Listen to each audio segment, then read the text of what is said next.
Монгол Улсын их хурлын дарга Мэй Гомбын инх болд Их Британи Умард Ирландын нэгдсэн вант улсаас Монгол улсад 100 онц бөгөөд бүрэн ирэхэд элчин сайд хатагтай Кэтрин Арнолдыг хүлээн авч уулзлаа. Баруун нийтийн орнуудаас Монгол улстай дипломат харилцаа тогтоосон хамгийн анхны улс нь Их Британи Умард Ирландын нэгдсэн вант улс байсан бөгөөд 1963 оноос эхэлсэн хоёр орны харилцаа хамтын ажиллагаа олон жилийн түүхтэй. Тэр хэрээр туршлага ариун хөрсөн үр дүнч баггүй хэмээн улсын их хурлын дарга уулзалтын тэмдэглэсэн. Төр засгийн өндөр дэд хэмжээний айлчлал тогтмолж хууль тогтоох байгууллага хоорондын харилцаа тууштай хөгжиж байгаа тэрээр онцлоод эдийн засаг худалдаа хөрөнгө оруулалт гэх мэт бүхэл салбарын хамтын ажиллагааны тулгымцсан асуудлуудыг шийдвэрлэх, илүү таатай хууль эрх зүйн орчин бүрдүүлэхэд парламентуудын хамтын ажиллагаа нэн чухал болохыг тэрээр мөн онцлсон.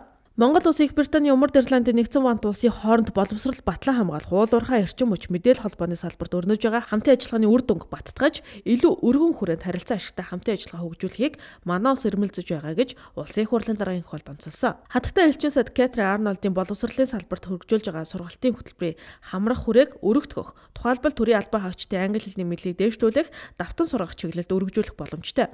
Ихтэй сургуулиудын чадварыг дээшлүүлэх чиглэлээр төсөл хэрэгжүүлэх, техникийн тусламж үзүүлэх бидэнд байгаа. Монгол Улсын их сургууль Английн 2 чихтэй сургуультай хамтран ажиллаж эхэлсэн нь энэ хэлбэрийн хамтын ажиллагааны үр ашигтай эхлэл болж байна. Бид Монголын баруун бүс эрчим хүчний хангамжийг сайжруулах, сэргээгдэх эрчим хүчний төсөлд Азийн хөгжлийн банктай хамтран оролцож байгаа. Төмөр замын салбарт Британий Panrol компани төмөр замын бэхэлгээ болон бетон төр үйлдвэрлэх үйл ажиллагаа эхлүүлээд байгаа гэдгийг хатагтай элчин сайд хэлсэн үгэнд онцолсон.